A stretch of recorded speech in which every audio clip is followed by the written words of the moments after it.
Assalomu alaykum do'stlar. Bugun sizlar bilan birgalikda Blender dasturida arqon modelini yasashni o'rganamiz. Videoga like bosib, obuna bo'lishni esdan chiqarmangizlar. Demak, boshladik. A harfini bosamiz. X ni bosib delete qilib o'chirib olamiz. Shift A ni bosamiz. Mesh bo'limidan circle aylanaga bosamiz. 7 raqamni bosamiz. Tab ni bosamiz. Shift D ni bosib nusxa ko'chirib olamiz.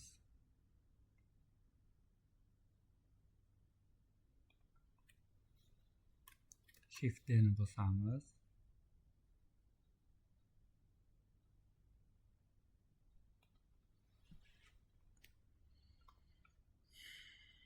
Ana endi ichidagi nuqtalarni o'chirib olishimiz kerak.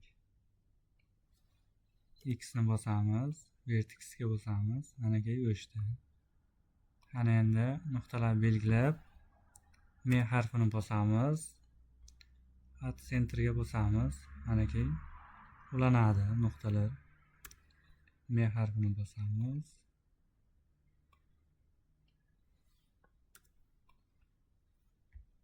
Ana endi tab ni bosamiz. Object bo'limidan set origin ga kirib olamiz. Origin to geometry ga bosamiz. Shift S ni bosamiz. Selection to cursor ga bosamiz. Ana endi modifiers bo'limidan add modifiers ga kirib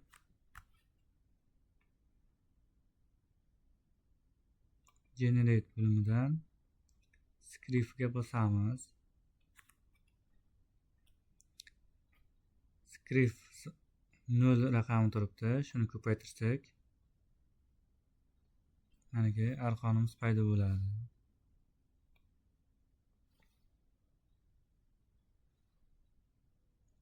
Birda 2 qilib qo'ysak, arqonimizga metr qo'shadi, qanchadir. Ana endi Shift A ni bosamiz. Curve bo'limidan Bezier ga bosamiz. S harfini bosib kattalashtirib olamiz.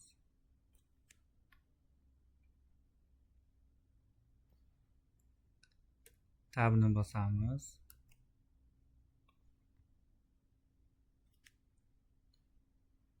Qalin arqonimizni belgilaymiz. Tab ni bosib. Ana endi add modifiers bo'limidan deform ga bosamiz. Deformdan curveni belgilaymiz.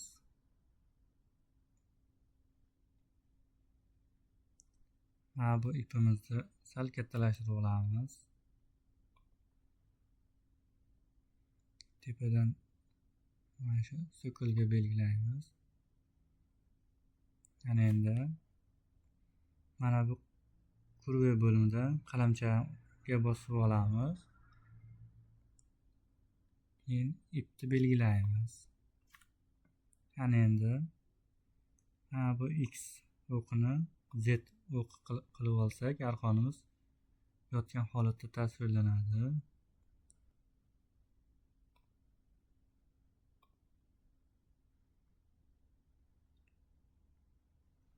E harfini bosamiz.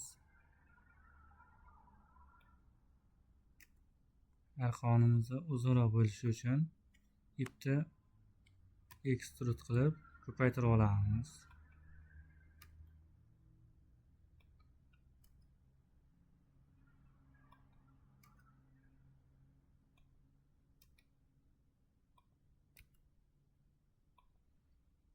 Bo'ldi. Ana endi tabni bosamiz.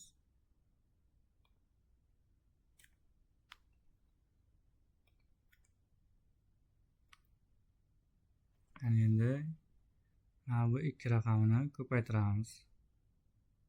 Mana ki arqonimiz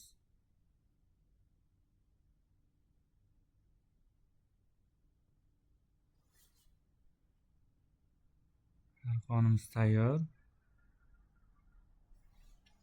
3 raqamini bosib, ani bosib belgilaymiz. G harfini bosib tepaga ko'tarib olishimiz kerak. Ana endi tayyor bo'lgan arqonimizni rang beramiz. Material bo'limidan neonni bosamiz.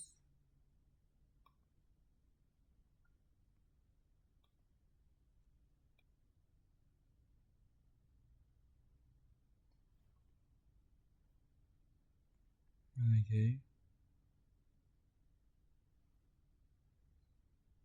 rognusni kamroq qilamiz. Rangi sal tiniqroq bo'lishi uchun. BR deganini ham kamaytiramiz. Manaki do'stlar, arqonimiz tayyor bo'ldi. Video yoqqan sog' bo'lingizlar azizlar. Xayr ko'rishguncha.